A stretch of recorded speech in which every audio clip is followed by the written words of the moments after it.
you, Dean. Thank you. Thank you.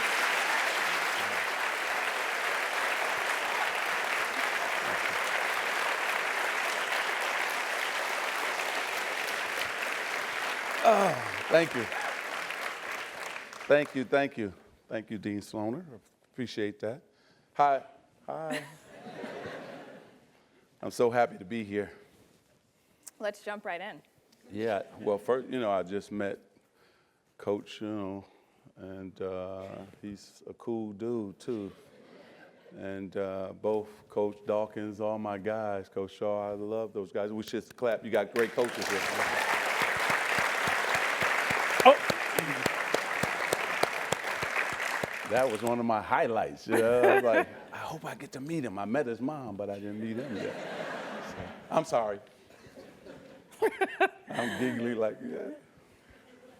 All right, well, then let's start with sports. Let's start with basketball. Okay. Many people may not realize that you actually began preparing for your second career, your career in business, while you were still in the NBA. Can you tell us what that preparation looked like and what motivated you? Well, first, we have to understand that the same principles really apply from being a basketball player as well as a CEO. When you think about focus, strategy, discipline, so I'm still that same guy that has those same principles as a CEO. And what I was doing as a basketball player first, and also a competitor, because I hate to lose at anything, right? Like my wife encouraged me to play my daughter one-on-one, when she was about 15, 16 years old. I play her, we go to 10. I let her get to 9. And then I got to crush her. And if I was playing my mother, I would let her get to 9.5. And then I'll crush her too. I love winning. And I took that same competitive spirit to the boardroom as well. I'm a perfectionist. So I was a perfectionist as a basketball player. I did the drills over and over and over again. And even today, I'm a perfectionist. And I want to do everything the right way. So when you think about principles of being an athlete or a basketball player, it's the same thing as a CEO. I'm a guy who's going to get there early. I'm a professional. Today they said, okay, about 11:30. Well, I got on campus at 5 to 11. I just sat at the chapel for a half hour waiting, but that's who I am. And so I think that I was preparing. What I did was I asked Dr. Buss, I said, my dream is not just to win championships, but I want to become a businessman after my basketball career with the Lakers. And he took me up under his wing and became my mentor, and one of my many mentors. And so he taught me Laker business, opened the books up to me, let me see how the Laker business was being run day to day. Then and I was one of these guys that was crazy, so I called the PR man from the Lakers and I said, look, I want to know all the people who sit on the floor. I want to know their phone numbers and names. So I cold called 20 people and said, will you go to lunch with me? And they said, yeah. So Surprise, surprise. I took advantage of my platform, trust me. And so I picked their brain about business, what made them successful, and I incorporated it into my own style. And so while I was playing basketball, yes, I was getting ready, but make no mistake about it, I was 150% in with being a Laker and being the best basketball player I could be. In the off season, I was preparing for this life after basketball. But I was a crazy basketball player, much like I am CEO, because when you're trying to prove people wrong, first they said I wouldn't be able to play point guard at 6'9". So I had to prove them wrong. Then they said I couldn't go from the basketball court to the boardroom, and it's been my pleasure proving them wrong again. And so I'm a guy who goes all the way in, and I love doing what I'm doing, but basketball prepared me for the business room, no question about it. You know, if it wasn't for basketball, I don't think I could be the CEO that I am today. I think you touch on some good lessons that you learned in transitioning your career. There's a lot of people who come to business school hoping to pivot out of one career and into another, basketball pun intended. Right. And what would be... Okay. What would be your top piece of advice for them? Well, first of all, you got to take your ego out of it. See, what made me a great basketball player wouldn't make me a great CEO. I have to understand, because I didn't know business. So that's why those mentors were so important to me. And then somebody finally is going to say no to you.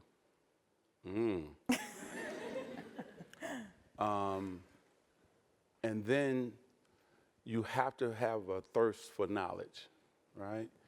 And so that's why I was meeting with so many people, because I was hungry for knowledge, and I wasn't shy about asking questions. And so I think for me, it was just making sure I got in the right rooms with the right people, make sure I got enough experts in terms of being my mentors, that experts in business, and then make sure that then I apply what I learned from them. A lot of times athletes, we're such in our own world that we forget that, you know, after we retire, you're still young, and you have a whole life to live. You know, I retired in my 30s, and so I still had a lot of life and a lot of living to do. And so I'm so happy that I knew my second life was going to be in business. I didn't think it was going to get to this level. I never thought in my wildest dreams it would get to where I am today. But I knew I wanted to be a businessman, and I was going to do everything in my power to become a successful one. Well, you did become very successful, and I want to play back to earlier in your career. You had an early partnership with Starbucks, and around 1998, you opened 125 stores for them in low-income neighborhoods. Right. It was the first time Starbucks had done something like that. Your stores were more successful than the national average. You don't own those anymore, but can you talk about how important that deal was in your career? Well, let me go back before that one, because the Magic Johnson Theater set up that one. And I did my homework and research and found out minorities were the #1 group of people going to the movies at that time, but we didn't have no theaters built in our community. And I said, wow, if we're the #1 group of people going to the theater, or to the movies, if I build them, they will come. The demand was already there. Yeah. So I met with the Sony execs and told them, look, the growth of your business have to be through urban America. We got an unbelievable spending power. Look at our spending power right now. African Americans, $1 trillion spending power. Latinos, another $1 trillion spending power, and growing. And I'm sitting there saying, wow, that's a lot of disposable income, and that could make my business become successful very quick. And so they said, let's do it. I put up half the money, they put up half the money. And the first thing people said, oh, no way, they're gonna tear it up, they're gonna, graffiti gonna be all on the walls. And what happened was my first theater in Crenshaw in LA was in the top 10 highest grossing theaters in the nation. And what we had to do was tweak the concession stand a little bit, because minorities, we're a little bit different than everybody else. So we grew up on Kool-Aid, so I had to have strawberry, grape, orange, soda. We don't drink just Coke. Yeah. So now, the reason I said that, because my per caps was some of the highest in the industry. Wait a minute. So if I keep that Coke just in there and my customer base don't drink Coke, I'm not successful, right?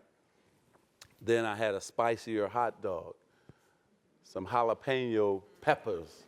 That was the first time in theater history that ever happened, right? And so I was able to understand my customer base and over-deliver to them. And I'm gonna use that word all the time. And you students out there, I want you to write that word down. And that's over-deliver. Because if you're gonna be in business, and especially today's marketplace, you gotta over-deliver to the consumer. Or guess what? They're gonna leave you that fast. I have over-delivered to my customer base for 30 years. That's why I have the #1 brand in urban America. And so if I had just kept Coke in there, not the hot dog change, it would have been a problem. Let me tell you a little quick story about how they looked at me as a basketball player. So we're about to open my first theater on Crenshaw in LA. And I asked the food buyer from Sony, I said, how many hot dogs do we have for the opening? So he's like, man, the same amount we gonna give you is the same amount we have in our suburban theaters. We opened the theater on Friday. We sold out all the hot dogs that normally take a month to sell out in suburban, sold it out in one night. Why? Because minorities, we're not gonna go to dinner and a movie. We're gonna have dinner where? At the movies. I can't hear you. At the movies.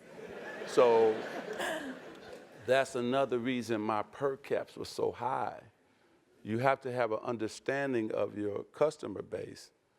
And I know what urban consumers want, and I deliver that. So because we were very successful with the Magic Johnson Theaters, I went up to Seattle because I saw this long line outside this coffee place called Starbucks.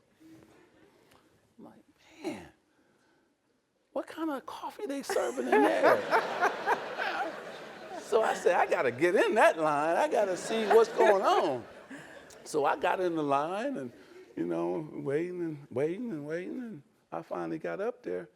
And I don't drink coffee, I drink tea. So I said, man, let me have your best tea, whatever. Man, I took a sip of that tea. I said, wow, no wonder. I said, man, that's the next successful thing that can happen in urban America. So I cold called Howard Schultz, CEO of Starbucks, and said, look, I want to come up and see you. So I flew up to Seattle, and we had a meeting, and thank God he was a basketball fan and season ticket holder of Seattle Supersonics. And we sat down and talked, and I told him the growth of his business would be through urban America because, Starbucks got a store. Man, they saturate the market, which is great. They dominate the market. And I said, but there's none in urban America, and we got this great spending power, and I knew that it would be successful in urban America. He said, well, we don't do franchisees. I said, I'm not here to become one. I want to be your partner. I put up half the money, you put up half the money. So he said, well, I got to sell it to the board. Let's have a couple more meetings. So long story short, we had about 4 more meetings.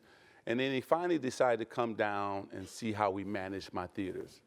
And this is really important to a lot of you young people out there. You got to make sure that what you're selling and what you tell people is going to be the truth, right? When they come and see what your business looks like, everything that you told them is sure better look like that. So sure enough, he comes down on a Friday night, and thank God Whitney Houston's first movie was coming out, Waiting to Exhale. So I had about 4,000 or 5,000 African-American women wrapped around the corner trying to get in to see this movie. So we come around the corner, he's like, wow, man. He was amazed we had this many people waiting to see this movie. Got inside, the concession stand was just, we were making money like crazy because everybody was ordering something. And then finally the movie started. So we sat in, one of my biggest house was 500 seats. And the movie got going about 20 minutes in, And every African-American woman in there thought they knew Whitney Houston personally, so they started talking to the screen. Girl, why you still with him? You should dump him. And so Howard grabs me out the theater, true story, and said, Earvin, I've never had a movie-going experience quite like this. And he said, you got the deal. So we did 3 as a test. And this is where that word comes in, young people. So he gave me 3 to test. So I had to over-deliver with the 3. So when I looked up, I said, okay, we got to tweak Starbucks just a little bit to fit in urban America. The coffee was great, but the dessert was not. We don't quite know what scones are, so I had to take the scones out of my Starbucks and put sweet potato pie, pound cake, sock-it-to-me cake, peach cobbler. They said, no way minorities would pay $3 for a cup of coffee. Well, we proved everybody wrong. My per caps were higher than his per caps. And it went from building 3 to building 125. The multiple was already negotiated. So when my contract was up in terms of the number 125, I sold them all back to Howard, and I walked away with a big smile on my face. And so, and he did too, because he says already in all the interviews that he's been able to do after our partnership, he said how our stores really changed Starbucks, brought in a lot of minority managers, district managers, employees. And so, and now he's built now 500 to 1,000 stores in urban America, and it's great. So it's great for me to be the guy who opened the door for Starbucks going into urban America. And we should clap for that, because that's a great thing.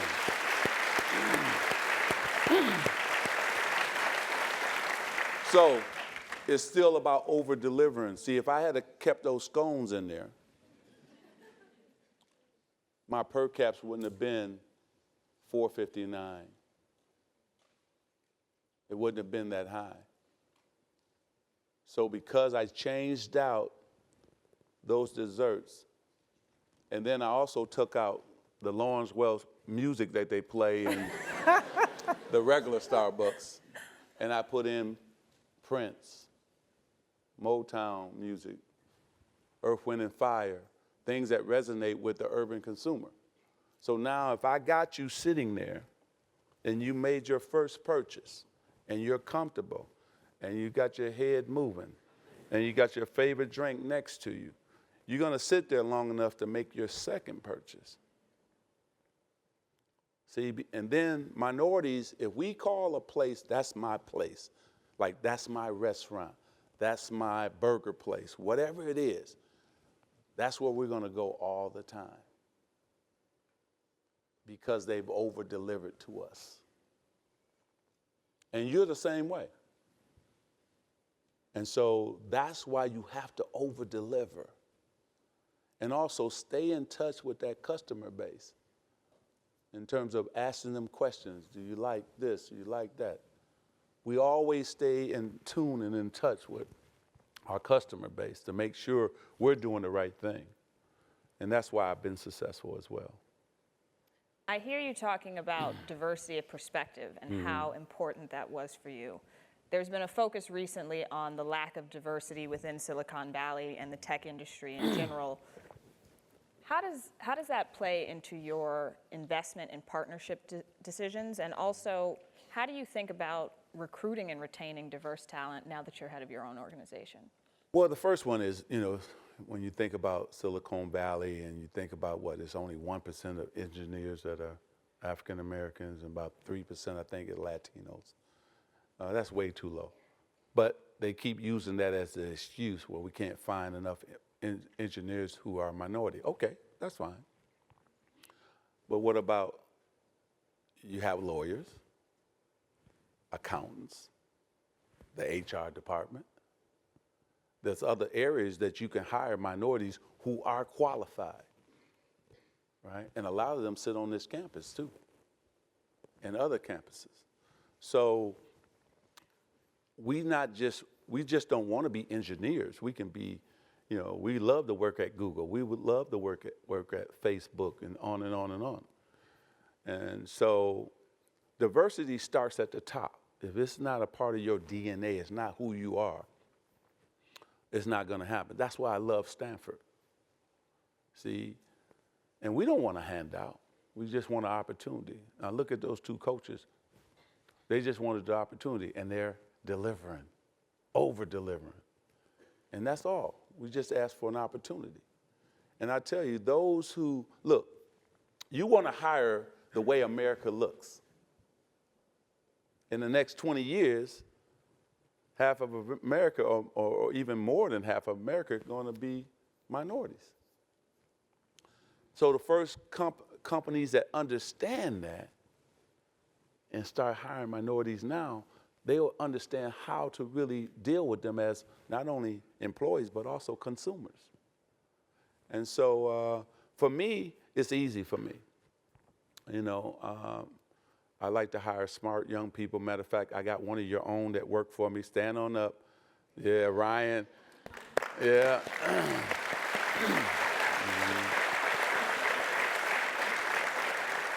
And Ryan, I tell you what's great about Ryan. Ryan was here on the campus a couple years ago, and he was doing some internship work for us, right? And so that's when we were thinking about buying the Sparks. So we put Ryan on the Sparks deal. And it was Ryan's, he analyzed the numbers. He came back to myself and said, he thought at the number that we were going to pay for the Sparks, that it was going to be a good deal.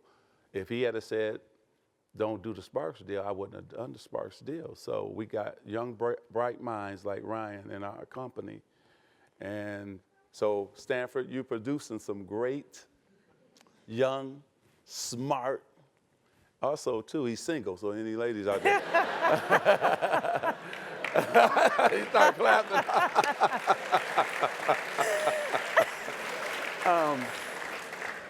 And then once he analyzed that deal and broke it down for me, I knew that I wanted him because you have to have people skills to work for me too. It's not just being smart. I want somebody who can also go out and on behalf of our company represent us. And he does a wonderful job of that. And so my brand is everything to me. And so I got to make sure that the thing that I protect is the brand. See, I have everything else. Sustainability, I have growth, I have all that now, right? But the one thing that could ruin it all is a tainted brand and a diluted brand. And so I want to make sure that I protect that brand. And that's why I hire people like Ryan who can not only protect the brand, but grow the brand and the bottom line all at the same time. And so with buying the Dodgers, that's sustainability. I have a $14 billion insurance company that I just bought called Equitrust out of Iowa.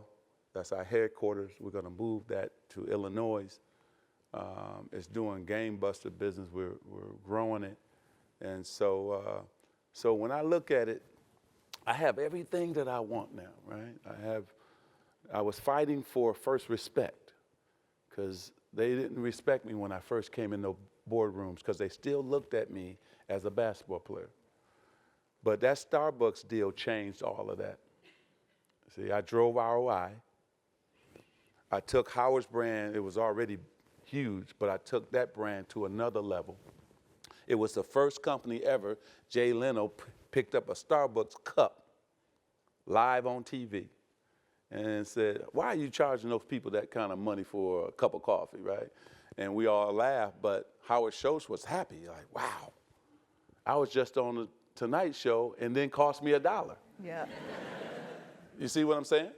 So we were able to grow the brand of Starbucks for free, and also at the end of the day, also be able to grow the bottom line too. And that's why that partnership was the one partnership that really got me everything that I wanted.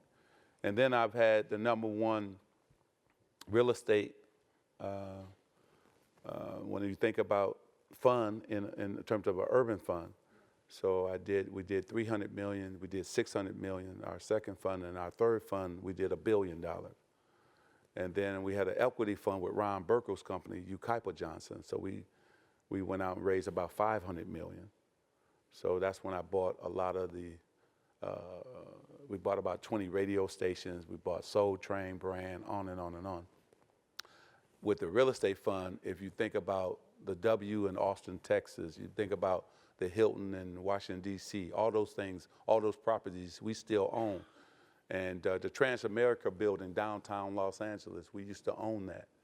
And so those are the type of properties that we invested in. And so it was really unique and special that I could go from the basketball court, dribbling that little basketball, to having a real estate fund, having an equity fund. And now I'm with Guggenheim, and Mark Walter told me, you don't have to go out and raise money no more.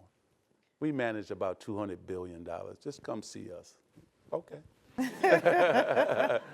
And I tell you, this is a quick story for some of you, because some of you are going to be disappointed. I got to stand up for a minute. Is that okay? All right. I know I'm at Stanford and everything, so all these smart people, because I might be working for one of them one day. You don't mind me changing a little bit, Dean, do you? Okay, cool, because I can't just sit down all the time.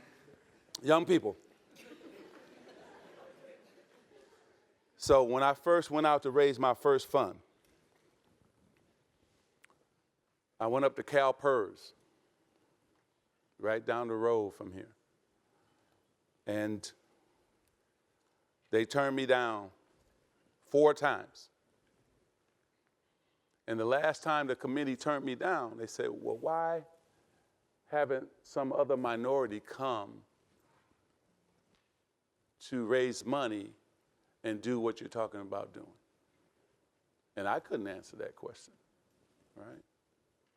I was up there to have them give me around $50 million to invest in urban America. That was unheard of at that time.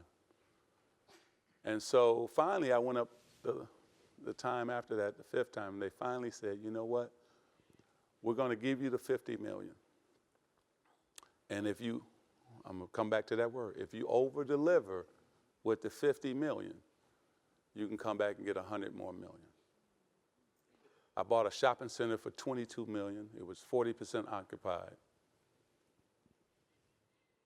I made that center 100% occupied. I resold that center for $48 million. Took the 26 back up to Sacramento and said, here you go. And guess what happened? They started respecting me like a businessman. Now, a lot of you gonna get turned down 5 times like I did. Are you gonna get back up and try again? Or you gonna go have your head down, disappointed, and not get up and try again? See, I knew I had a great business plan. I knew I had a great strategy, and I believed in it. That's why I kept going up to Sacramento. And finally, they said yes. And that's when I took off. So remember, you're going to get turned down. Somebody's not going to like your business plan. That's all right. You can tweak it. You can make adjustments to that. But keep going if you believe in it. And if you've done your homework and your research and you find that you have a good chance to be successful with your business, keep going. Never let anybody define who you can become and who you are. They said, oh, Magic just a point guard. No. I was more than that. And now I'm proving it each and every day. Jack Dorsey just said, hey, Magic, come on, join my board of Square. I've been turning down boards left and right, and I finally I believe in him and what he's built. And so I finally said yes. But if I hadn't proven myself, right, he would never come and ask me to join his board of Square. Okay, back to you now. Thank you. See, that's how we do it at Stanford. Yeah, experiential learning.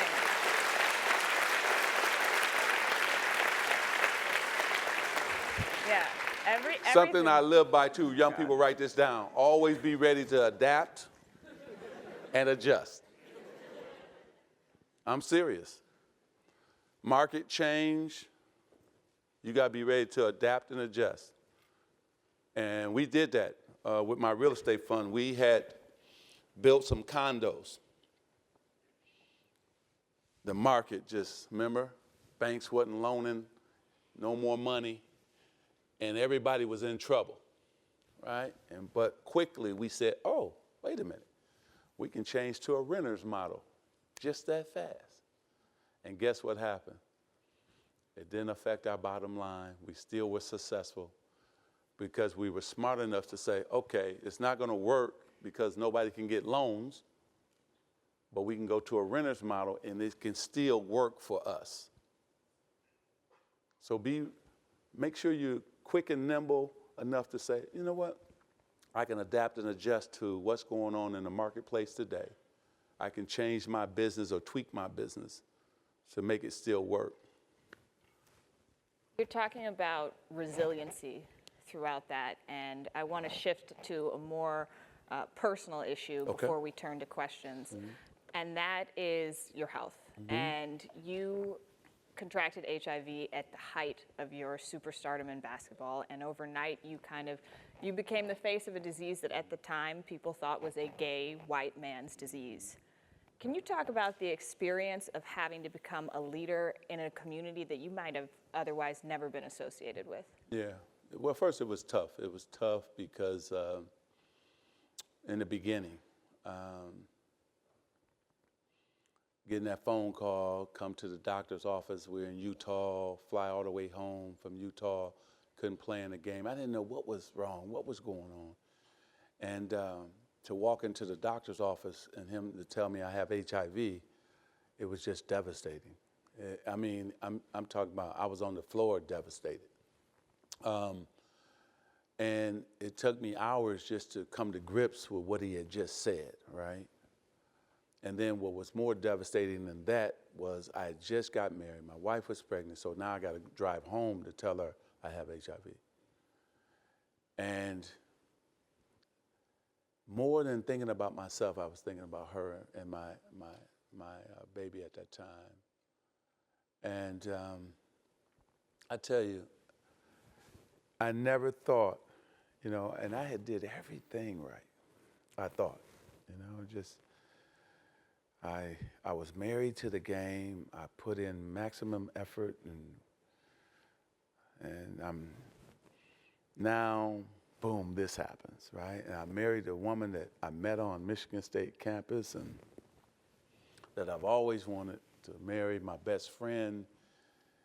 And all those things are going through your mind as you're driving home to now face the toughest challenge in my life.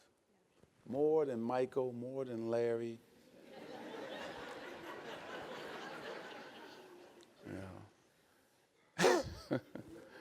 Yeah, I'm glad I can laugh about it now, I'll tell you. But it was,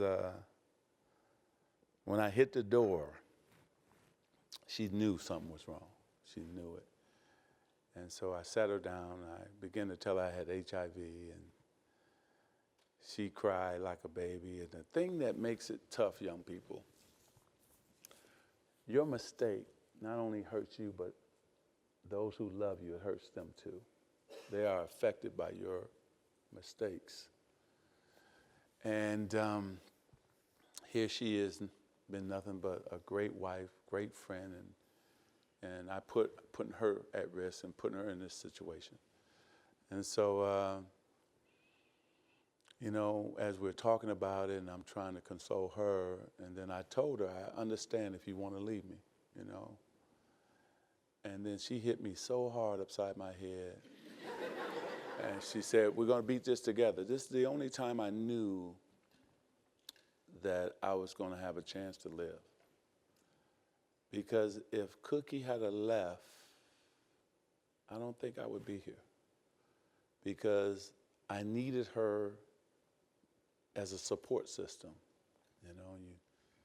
and that was a difficult time. So you need the ones that love you to help you through your toughest moments. And so I'm so happy she stayed and supported me. And then we got the best news about a couple weeks later. She was okay. The baby was okay after the doctors ran the test. So I've been in the face of this disease now for 24 years. Was she also the person who encouraged you to speak out and help to educate everyone about Well, that's the a disease? great question. Great question. We went back and forth. Once we found out her status, we went back and forth on if we should go public or not. So I met with a lady who was living with AIDS at the time, Elizabeth Glazier, changed my whole life. She was dying at that time. And she told me, Earvin, I want you to become the face of the disease. They need a face. It needs a face, and you will be perfect. You got to go public. It's going to help the world. And she said there's some great drugs coming down the pipeline, and she was right. At that time, it was only one drug at that time, AZT. And so I'm glad she was there for me as well. And then I promised her that I would become the face and I would do a lot of different things to help those who are living with it and also to educate people. And she has a great foundation named after her and doing great work too. And so Cookie and I, after meeting with her, decided to go public at that time. And now you look at the numbers, there's over a million people living with HIV in this country, but 1 out of 8 don't even know they have it. There's a lot of people walking around right now that don't know they have HIV. And then it's affected the black and brown community in a big way. When you think about the numbers, especially the numbers of blacks, in terms of 55% of men, 45% black women. So it's really important that we still go out and get tested. Also go back for your results. Now you can get it tested in your own home now. Now instead of one drug, there's 30 drugs. That's why I'm living today. You think about the drugs are so much better today, easy to take today. There's still a fear of minorities going to find out if they have HIV or not. That's been really hurting our community in a big way. And so I fight against discrimination against those who are living with HIV. I go out and educate people, and that's what I do. This is my life. And so I love what I do. I love, going out, talking about HIV and AIDS, and also helping people. And that's what I'm all about. And then when I joined President Bush AIDS Commission back at that time, this is the father, I remember I went to Boston and they had a hospice, 30 beds. I walked in, only one bed was, one patient was in one of the bedrooms. And I was like, what's wrong with the other 29 rooms? They had to take you through a process for you could get a room. Like, all these people who need a room and they have to go through a process to get one. It takes like a year or two just to get cleared. And just that day I quit. I said, this is not right. There's people who need rooms who have to be on the street, and we take them through this long process. And so I quit that day and I built the Magic Johnson Foundation, and we've already given out almost about $15 million to different AIDS organizations. We've tested over 40,000 minorities.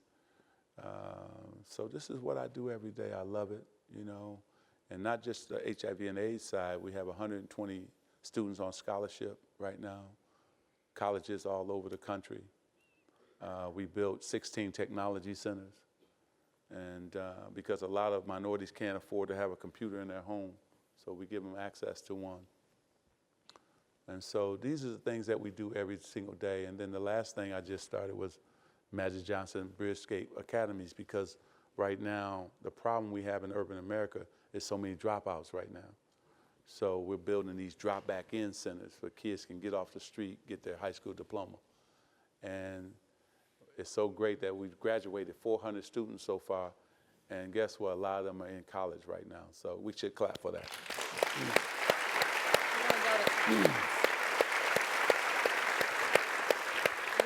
So we don't. Okay, so we should go to questions. You know,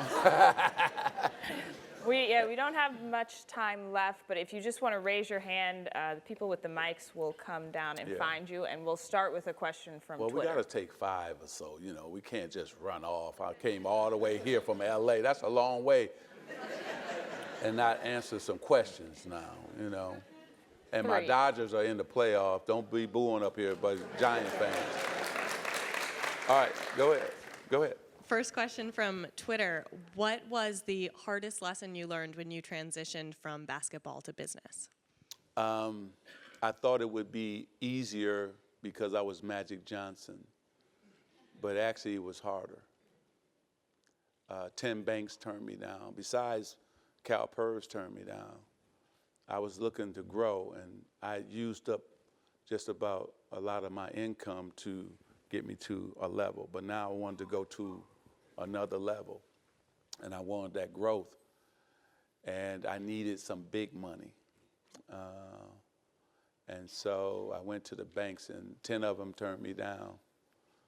And then I said, well, if 10 turned me down, I'm gonna make sure everybody turned me down. So I went to the next bank, and they said yes. And it's really funny. What's your name? I'm Gracie. Gracie, it's really funny, right? So now Gracie, after the 11th bank said yes, and owning the Dodgers, all this stuff, all them 11 banks are knocking on my door saying, 10 banks saying, oh, we'll give you as much line of credit as you want, you know, on and on and on. But I'm a loyal guy, so I stay with who got me here. And so again, you're gonna get turned down sometime, but keep on going, because somebody may say yes. And so I was blessed that somebody said yes and believed in me and my strategy and believed in urban America too. So thank you. That was the hardest thing. Who got the next one? Right here. Okay. Hey, my name's George. I have a question. With the Equilife deal, your Equitrust deal, your organization runs the largest black-owned insurance company in America. Mm-hmm. How do you see minority-owned financial institutions changing the way American business is done? Mm-hmm. Well, I think first of all, we got to be successful. That's number one. You know, always remember that you can only change things when you're successful, and I think more minorities will have access to capital so that they could build their own businesses because I'm successful. And I don't think that we're going to change financial institutions, but it's in terms of minorities owning a financial institution. But I think what I can do is open the door for other minorities to have an opportunity to become business people, right? You see what I'm saying? And so right now we're seeing that everywhere. If you look at the hip hop community, who do they credit for changing their mindset on becoming businessmen? They credit me. And athletes do the same thing because I opened the door and also changed their mindset and attitude toward just being a artist or just being an athlete. Now we know that we can go from the basketball court to the boardroom. So I think Equitrust will allow others to say, hey, there's an opportunity to own a financial institution, hopefully. If not, just, again, just being a pioneer for minorities to be able to know that you can be successful as a businessman or a businesswoman. So I'm sitting in a great spot, in a great position. I don't take it lightly. And just like being a minority in baseball, it's great. You know, we changed the Dodgers. We were, I don't know where we were. We wasn't in the top 10 in attendance before. Now, for the 3 years that we've owned the team, we've been number one in attendance in MLB, over 42,000 a night. We've enhanced the fan experience. We've changed the team, and we won our division 3 years in a row. So we've changed everything, and now we're the sixth most valuable. Forbes said we're the sixth most valuable sports franchise in the world, behind 3 soccer teams and, of course, the Yankees and Cowboys. And we'll take that all day. And so the things that we've been able to do has been great. So we'll see what happens in terms of financial institution, but I'm just happy that I have a successful business and that we're going to grow that business. We just sold another business that we were into, I was into, which was Simply Health. We built that business over 3 years, Medicaid, Medicare business. My partner and I, Mike Fernandez, we took a business that we bought, only had 17,000 members, now about 300,000 members, and we sold it. We grew it to 300,000 members. And we just sold it to Aetna for about $1 billion. So I've been doing a lot of great things, and this is what I do every day. It's nice to not be in those hot pants I used to wear, and I wear suits now. Remember the shorts we used to wear? Johnny, you remember them shorts, man? They were, I mean, I don't know how we got in them things. I think it was some on this right side. here. Oh, that This young man right person there? with the Okay, mic. go ahead. My name's Aaron. I grew up in Inglewood down the street from the Forum, so this is special for me. Cara, you're killing it. She is Cara's too. doing Let's awesome. give her She's a killing hand it. too. She is killing it.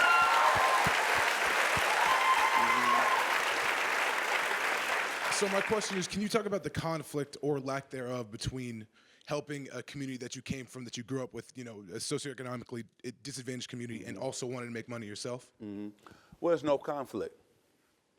And I'll tell you why there's no conflict. Minorities want me to be successful, right? We were short. When you think about retail options, we were short retail options. Minorities, we were driving an hour, sometimes 45 minutes outside our community just to shop and go to a grocery store, to go to the movies.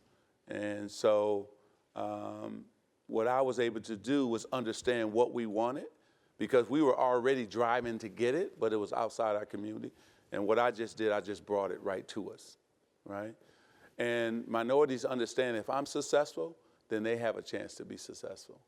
And so I didn't do anything to, it'd be different if the prices were, you know, high, or I outpriced myself in terms of to the urban consumer. But I hired people from the community. The first thing I did was train them to do their job. I'm gonna say that one more time. I trained them to do their job. And then you get the retention that you're looking for, right? And also I made it a workplace that they have fun working at. And that again, gets you the retention that you're looking for as well. My Fridays was the hottest place to work at and to go to, right? My TGI Fridays that I used to own, right there. You been there, right? And you know, man, a Laker game came on or Dodger game, you couldn't even get in the place, right? Packed, right? I was the first Fridays in the nation to ever serve Dom Perignon, Cristal, all the high-end liquor. I was the first one, right? They copied my model, right? And so, because that's what my customer base wanted. But the reason I'm saying that is that now in urban America or Inglewood or wherever, you have a chance to now in your own community get a salad, get dinner, go get Starbucks coffee, and you didn't have those options before. So I look at it as I'm putting people to work, and now that dollar, our problem in urban America, the dollar only touches 3 hands. In suburban America, $1 touches about 20 hands. That's why it's able to grow. So I tried to make sure a dollar could touch at least 10 hands in urban America by putting a business there, hiring people from the community. Now they'll spend their money where? In the community. Now the community grows. And so, I'm happy about what I've been doing. I'm also, I was able to put people that have good paying jobs, right? Those district managers, those managers, they make good money. And then a brother like Ryan getting ready to be a millionaire, so it's gonna be cool. I told him on the way here, I said, but man, if that deal worked, you're gonna be a millionaire. He said, okay. That's the first time he ever took the glasses off and like, oh man. He started sweating, Stanford, he started sweating. So, but that's also my job, is to make as many minorities millionaires as I can. And so we're on the right track already. I've already been able to do that with a lot of people so far. One of the people I hired went to UCLA. Don't be booing. She went to UCLA Business School, right? 19 years ago. So she became my receptionist. And I told her, if you stick with me, it was just her and I at that time, right? We're gonna do great things together.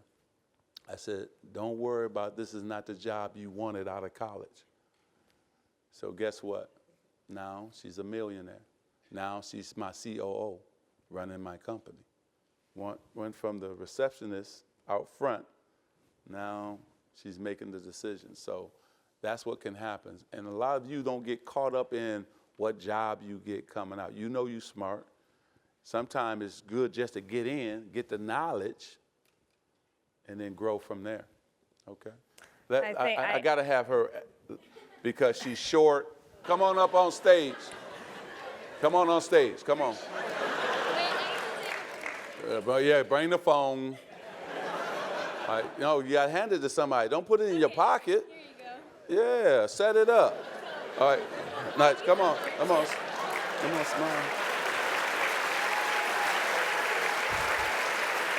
All right, hold, turn around, back to back.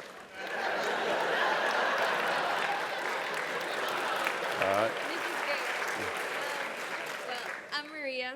I'm a junior actually here at Stanford. All right, put the mic up. And I kind of just wanted to ask you, you talk a lot about how powerful you are in the business community, but given how strong of an influence you are to a lot of minorities and just individuals all over the place, I kind of wanted to ask you what sort of initiative you are kind of like hoping to immerse yourself in with respect to obesity, given that a lot of minorities are, facing this issue. And a lot of basketball players and just athletes in general market a lot of their products, and they're not the healthiest per se. It's a lot of sodas and things like that.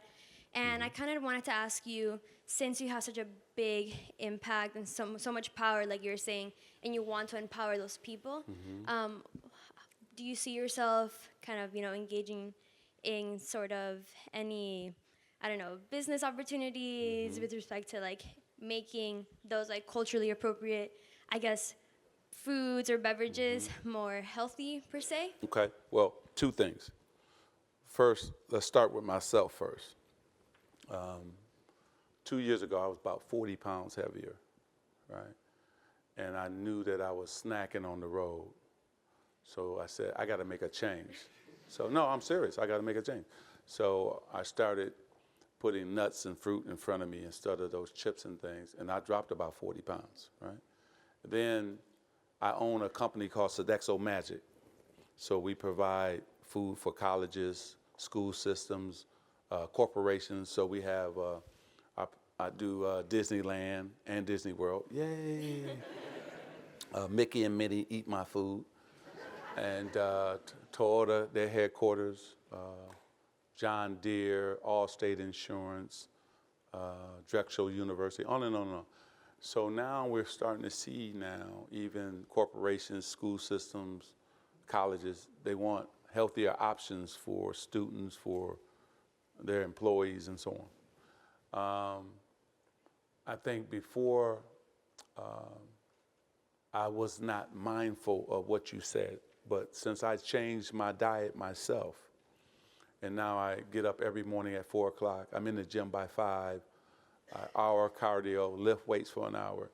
So now I can talk about it because it's the truth, I'm living it. Before I couldn't talk about it, but I'm living it now. So it's very important that we do eat healthier, because African Americans, we're dying earlier than any other group of people. And so we got to make some changes when you think about our diet. And also, too, it has to start at home, too, and then that's when I was talking to the young man about Harlem hadn't had a grocery store for over 40 years. So I put Starbucks there, I put my theater there in Harlem. That's when Pathmark finally built a supermarket in Harlem. Now we got fresh fruit, vegetables. See, that's the problem we were having in urban America. We just didn't have the opportunities to buy things that were fresh and healthy for us. And now we're hoping Whole Foods come into urban communities and others, Trader Joe's, whoever it is, so we can have those type of options, And so, yes, I'm promoting it, and I'm actually going to invest in a company that providing that type of food option. I can't tell you much about it right now. We're not there yet. Ryan, we're not there yet, right? Yeah, Ryan has, can I brag about him? Yeah, just keep your eyes on him, the guy with the glasses. Yeah. He has bought me lately about 3 deals. We just invested in a company called Jobwell that's supplying minority talent to, yes, you say that. Go ahead. Latino recruitment and just minority recruitment in general. You heard about it. I heard about them. I signed up. Man, tell me some. Love it. No wonder we're friends. We're friends. I follow you on Twitter, actually. No, but Ryan has done just a tremendous job. And if we can do me one favor, because when it's your own and they become successful, you always got to feel proud, because, see, guess what? You're the next one. And if you don't bless somebody else, how can you be blessed? Right? And that's what I'm all about. I'm blessed to have a great wife. I'm blessed to have great 3 kids, 2 grandchildren now. But also, I'm so happy that I saw the talent in this young man, and that you guys really shaped and molded into, he's going to be awesome. So if you can do me a favor, there's 2 people you need to give a standing ovation. This beautiful lady, she's so smart and talented. Come on. That's right. She did a wonderful job. Come on, man. Thank you. And this one too. Come on. Oh my God.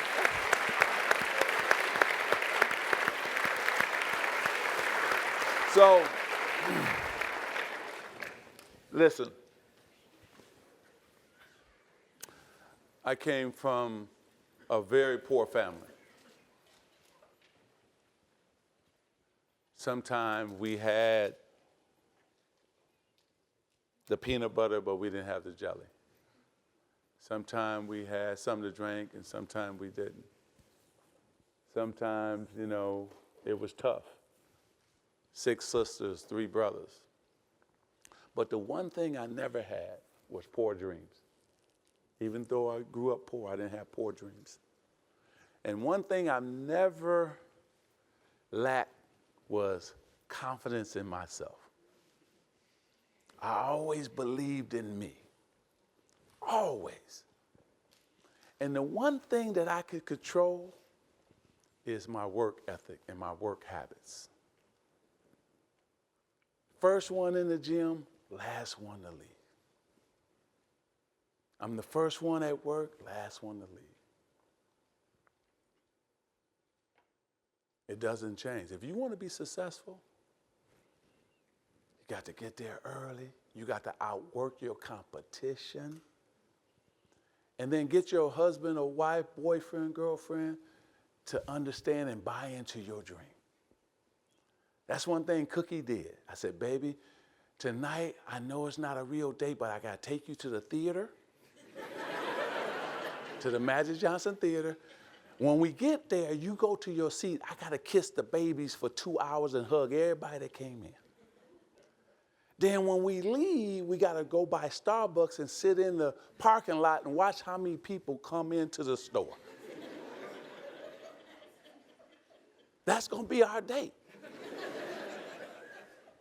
But guess what? She was sitting right there with me. The hard work paid off. 5 championships. Led the Lakers to 9 finals in 12 years. Right? What a run, right? Then here, the business world. Now I was struggling to get money and capital. Now I don't have to worry. If I need to raise $1 billion tomorrow, which we're starting a new fund, I wish I could tell you about it.